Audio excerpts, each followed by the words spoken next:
And it's after February that you got that impulse. The impulse.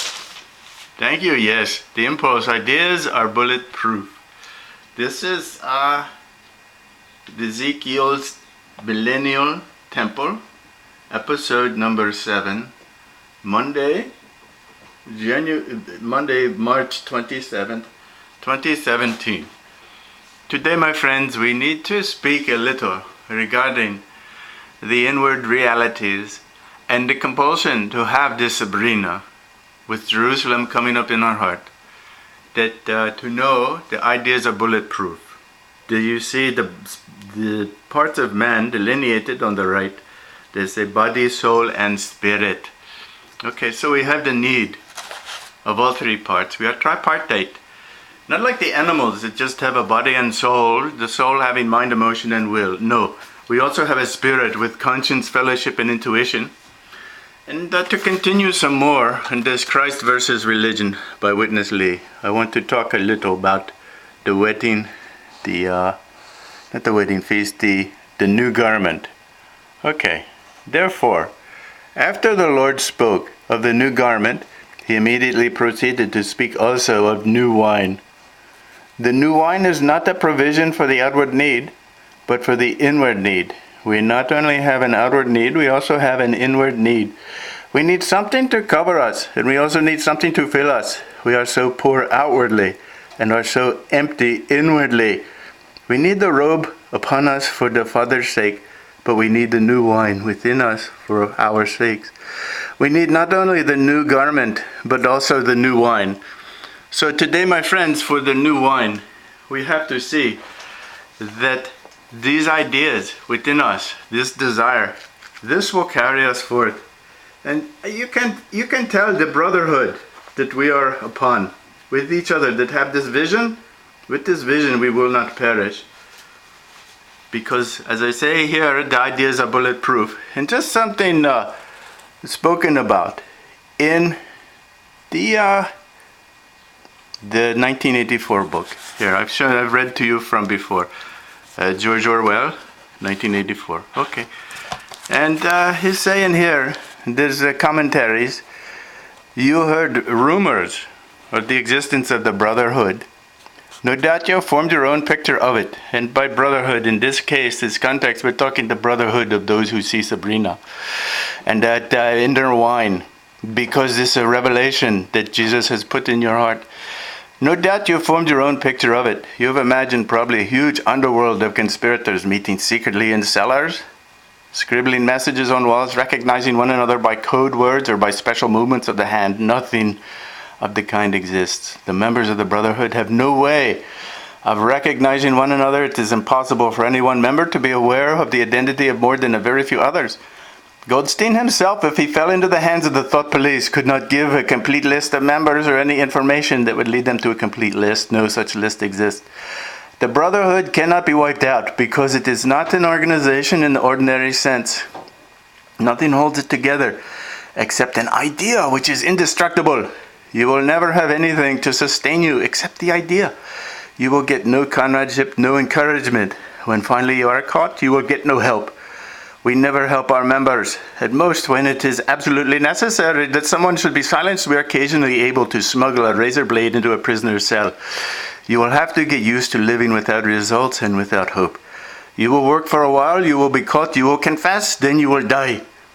Those are the only results that you will ever see. There is no possibility that any perceptible change will happen within our own lifetime. We are the dead. Our only true life is in the future. We shall take part in it as handfuls of dust and splinters of bone. But how far away that future may be, there is no knowing. It might be 1,000 years. At present, nothing is possible except to extend the area of sanity little by little. We cannot act collectively. We can only spread our knowledge outwards from individual to individual, generation after generation, in the face of the thought police. There is no other way.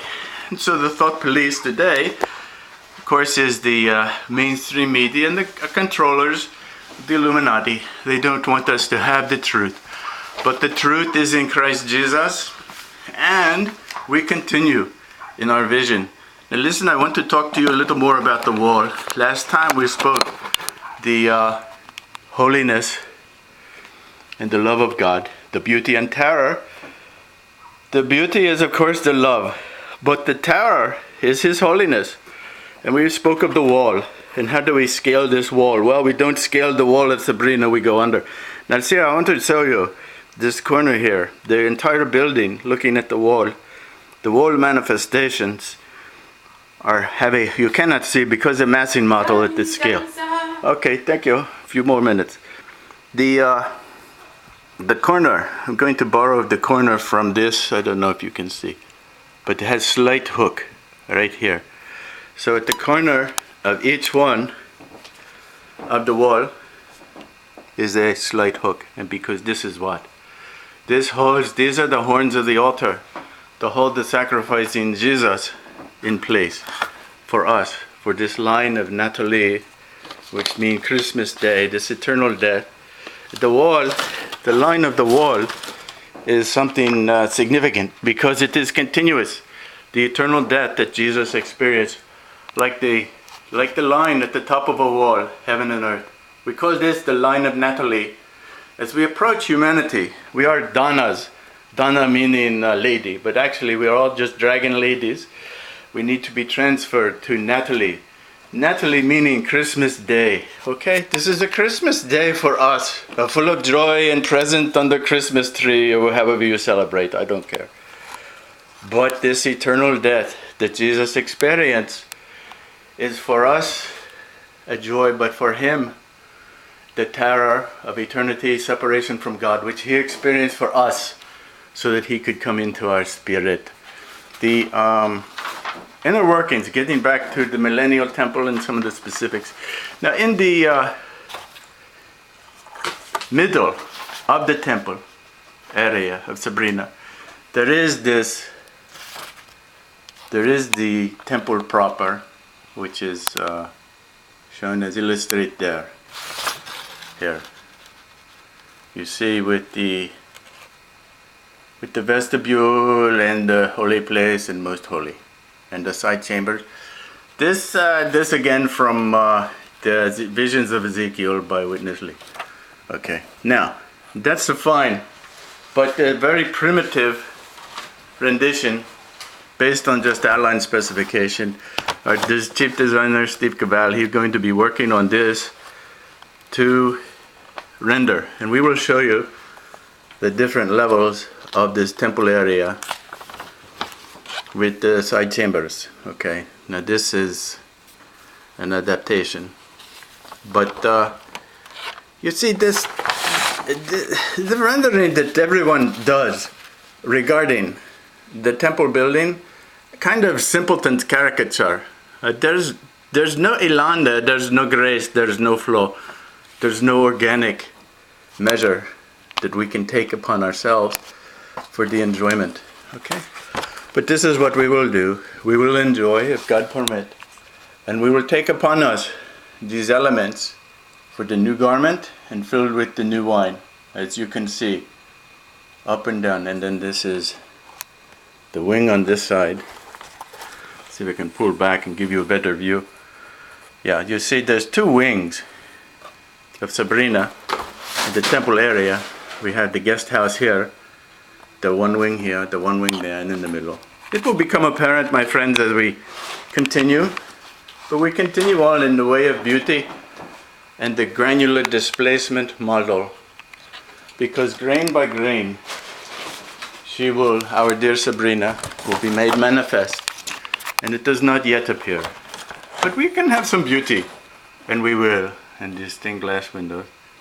Some more work from Frank Wright.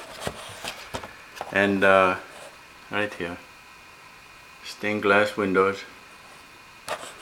He did so many design. But I want to show you one more thing regarding the pavilion before we close. And this from his son, My Father Who Is on Earth, by John Lloyd Wright. Okay, and this is an element of the Midway Gardens, what we will adopt for our pavilions. And so there it is. And that that is all for now. Danny Jen for Tom Anderson Associate. Goodbye.